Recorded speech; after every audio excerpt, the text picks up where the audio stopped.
Just wanted to make a quick guide on how to set up a RAID array on the Lacie 8 big Thunderbolt 2 storage array.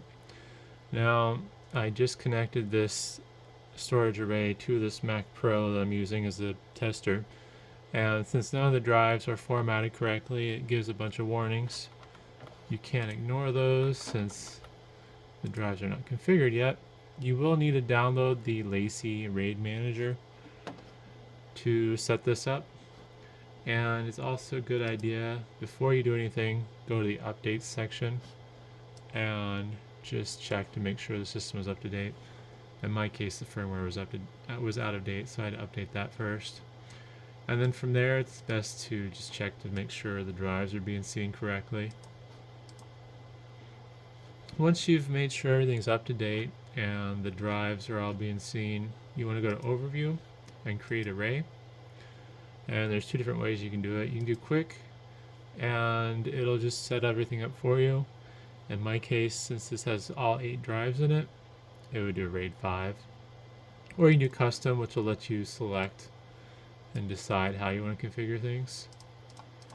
And this video is not going to get into it, but with the different options for RAID, they give you different levels of redundancy and read-write speeds.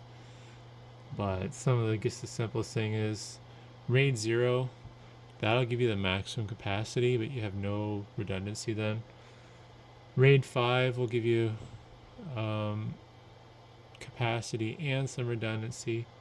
RAID 6 gives you a little bit more redundancy, and RAID 10 will give you a good balance between speed and redundancy if you want the highest level of redundancy you can get. There's caveats and other things, but that's like the oversimplified version of it. But I'm just going to pick one. I'm going to go RAID 5 like it was going to do anyways. Now, if you don't select all your disks, in this next page, you can set up disks as spare drives. They're basically like hot spares. That's how I'm used to thinking of it. So the drive's in there and it's ready to go just in case drive fails. But if you end up allotting all your drives to the RAID, then you don't get that option anymore. You can set auto format and initialization. I found that it's the least frustrating to do the fast initialization, so you can get access to the drive array right away, and then you can do the full initialization behind the scenes. Otherwise, depending on the size of your drives, the initialization will take a while. Even the fast initialization can be slow. So it's giving me another warning, and that's because it's made the drive array, but the disks aren't formatted yet. So you just click ignore, but it's actually already done. So you'll see here though it says not initialized. That's because you did the fast initialization. But from there you can do the initialization. It just takes a while depending on the size of your drives.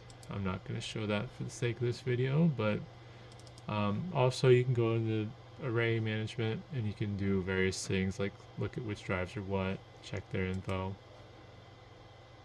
along with it'll tell you how the array is configured. And then there's maintenance, so you can do a consistency check, make sure that drives are all good and whatnot. And you can do the background initialization. Also fix errors.